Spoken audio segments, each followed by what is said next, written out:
tough. They're very spoiled. They won't take rice. So what I'm going to do is I'll write them a letter. Therefore, you'll pay a 30%, 35%. 何としても国益を守り抜かねばならない。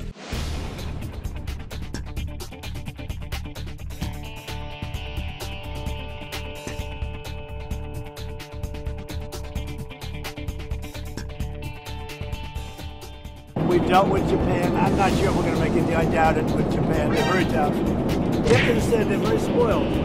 I love Japan. I really like the new Prime Minister. Abe was one of my closest friends, as you know. The new Prime Minister is great. He's a very strong guy. But they and others are so spoiled from having ripped us off for 30, 40 years that it's really hard for them to make a deal. As an example with Japan, they won't take rice. And yet they desperately need rice. You know that. They won't take other products that we have. They need rice so badly, but they won't take rice. I think that was an easy one. On the cars, as you know, they send out millions. We didn't give them one car in 10 years. They won't take any cars, but they'll sell millions. So we told them, sorry, you can't do that. We have a great relationship, great reliance, and really a great sort of a partnership in a way. But on trade, they've been very unfair. And those days are gone. So what I'm going to do is I'll write them a letter, say we thank you very much.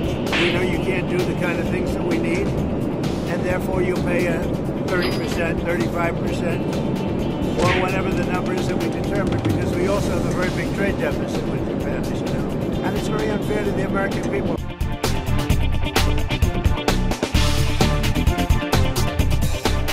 何としても国益を守り抜かねばならないと思っています。いろんな国とアメリカは貿易をしていますが、一つ申し上げておかなければいけないのは、日本はアメリカにおける世界最大の投資国である。そしてアメリカにおいて世界最大のいろんな国が投資していますが、雇用を生み出しているということです。それは他の国とはわけが違う。基本にあるのは関税よりも投資ということで、これから先も国益を守り抜いてまいります。その時にアメリカに売れる自動車が減るとするならば、内需の拡大、そして輸出先の拡大、そういうことも合わせて日本の産業を守り、アメリカの雇用も生み出す、両方やっていきます。米の生産というものが減りすぎたのではないかということです。もう一つは米のようなものは価格弾力性がちっちゃいので、少しでも供給が減ると値段が跳ね上がる、こういう商品特性を持っています。そうすると輸出ということも念頭に置きながら、昨日も会議で申し上げましたが、米は増産に舵を切るということです。They're not going to be fighting each other. Like two kids at a schoolyard. Daddy has to sometimes use strong language. Mark Rutte, the NATO chief, he called you daddy earlier. I think he likes me.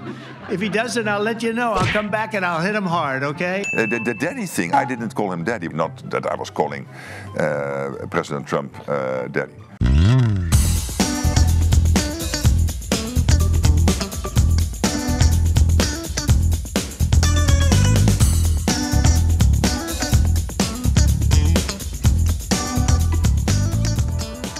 They're not going to be fighting each other. They've had it.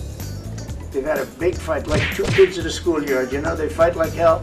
You can't stop them. Let them fight for about 2-3 minutes, then it's easier to stop them. And then Daddy has to sometimes use strong language. You have to use strong language. Every once in a while you have to use a certain word.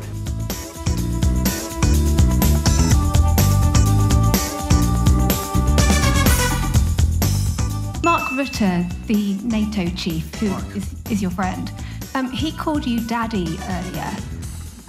Do you regard your NATO allies as kind of children? No, he likes me. I think he likes me. If he doesn't, I'll let you know. I'll come back and I'll hit him hard, okay? No? He did it very affectionate. Daddy, you're my daddy. Do you regard your NATO allies, though, as kind of like children, and they're obviously listening to you and they're spending more, and you're obviously appreciative of that, but do you hope that actually they're going to be able to defend themselves, defend Europe on their own? I think they need help a little bit at the beginning, and I think they'll be able to, and I think they're going to remember this day. And this was a big day for NATO. You know, this was a very big day. They took it. One of the gentlemen said, you know what, we've been trying to raise money raise the rate for 30 years, he said, 20 years, from almost the beginning. And he's been there for a long time. He said, until you came along, it never happened. What you did is amazing. It's been sort of an amazing day. The daddy thing, I didn't call him daddy. What I said is that sometimes in Europe, I hear sometimes countries saying, hey, Mark, will the US stay with us? And I said, that sounds a little bit like a small child asking his daddy, hey, are you still staying with the family? So in that sense, I use daddy, not that I was calling President Trump daddy. Okay, so does this mean that in a sense the Europeans are growing up now? They will be less the children and the US less the daddy? They already had grown up, but I think they realized because of Russia, because of this US demand, which is only fair to equalize the spending, that this had to be done and that today had to happen. And it creates a NATO which is so much stronger and more knitted together, the fabric of that organization so much stronger in the future. 公民觉醒，前进桃园。台湾最前线，深入地方到顶行。罗冠廷、吴静怡、王义川、邱明玉、陈柏惟、Freak、Young。7月5日晚上8点，台湾最前线在桃园。